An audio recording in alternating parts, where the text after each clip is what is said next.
প্রিয় সপ্তম শ্রেণীর ছাত্রছাত্রীরা, আজকে আমরা ইতিহাসে 3 নম্বর স্কুলটা করব। দেখো ঝটপট করে 3 নম্বর স্কুলটা কমপ্লিট করে ফেলি। প্রথম প্রশ্ন কি বলেছে আমরা দেখব।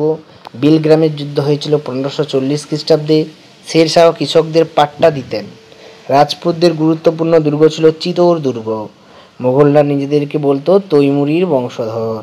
বাদশাহ পাতশাহ শব্দটি ফার্সি শব্দ থেকে এসেছে। তো একের দাগে সমস্ত এমসিকিউ প্রশ্নগুলো আমরা কমপ্লিট করে নিলাম। এরপরে আমরা দুয়ের দাগে যাব। দুয়ের দাগের প্রশ্ন কি বলেছে দেখো। ইবন বতুতা কোন দেশের অধিবাসী? মরক্কো দেশের অধিবাসী ছিল। আগের প্রশ্ন ছিল। সিজদা কথার অর্থ হচ্ছে ষষ্ঠাঙ্গ প্রণাম। সিজদা পাইসব, এই দুটোই তোমরা বই থেকে বলবে। বাহমনি রাজ্যের রাজধানী গুলবার্গা। দিল্লির কোন সুলতানকে বলা হয় পাগলা রাজা? তবে মোহাম্মদ বিন তুগলক। কী হবে? মোহাম্মদ বিন তুগলক। সৈয়দ বংশের প্রতিষ্ঠাতা কে ছিলেন? উত্তর হবে খিজির খান। কে হবে? খিজির খান। নিকোলো কন্টি কোন দেশের পর্যটক ছিলেন? ইটালির পর্যটক। আবুল ফজল, আকবর নামক অন্তর্গত আবুল ফজল। কোন সুলতান রেশন ব্যবস্থা প্রবর্তন করে? আলাউদ্দিন খলজি।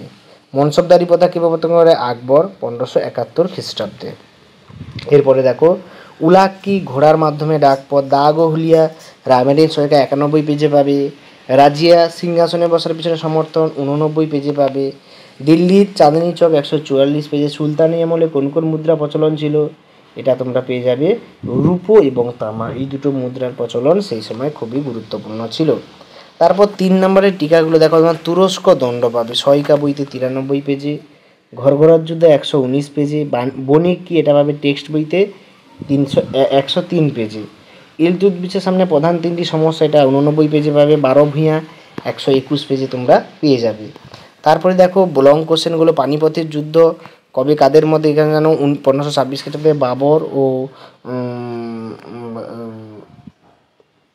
পানিপথের যুদ্ধ ইব্রাহিম লোদির মধ্যে। বাবর ও ইব্রাহিম লোদি 1526 খ্রিস্টাব্দে হয়েছিল। এই যুদ্ধে বাবরের জয়লাভের কারণে সে বিভিন্ন কৌশল অবলম্বন করেছিল। তারপরে বলেছে আকবরের নবরত্ন সভায় বীরবলের সম্বন্ধে যা জানা রেখে। এটা খুব ইম্পর্টেন্ট প্রশ্ন। বীরবলের সম্পর্কে তোমরা বীরবলের সম্পর্কে পড়েছো, তো এটা 121 পেজের সয়কা বইতে তোমরা পেয়ে যাবে। তো দেখো এই পর্যন্ত আমরা সবগুলো কমপ্লিট করলাম এক এক করে। সকলকে ধন্যবাদ। দেখা যাচ্ছে পরের ভিডিওতে পরের প্রশ্নপত্র নিয়ে আলোচনা করা হবে।